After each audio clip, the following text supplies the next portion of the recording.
অনেকেই চা বাগান তোমাদের দেখিয়েছে, চা গাছ দেখিয়েছে, কিন্তু একটা বিশেষ জিনিস কি, এখানে তোমরা দেখো এই যে সবুজ কচি কচি একবারে পাতা যেটা আছে সেটা দিয়ে কিন্তু চা হয়। এই যে পুরাতন বড়ু পাতা আছে, এটা দিয়ে কিন্তু অ্যাকচুয়ালি চা হয় না, কারণ এটা দিয়ে চা করলে চায়ের কোনো ফ্লেভারই থাকবে না। তো চায়ের পাতা করার জন্য তো এই যে আপনি দেখেন দুটি পাতা একটি কুড়ি, এই দুটি পাতা একটি কুড়ি চায়ের জন্য সর্বোৎকৃষ্ট।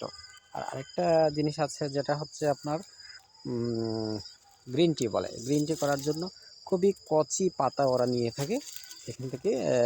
খুবই কচি পাতা এখানে দেখা যাচ্ছে না, তো আমরা দেখানোর চেষ্টা করছি। কচি পাতা এখানে নাই, অনেকগুলোই নাই এখানে কচি পাতা।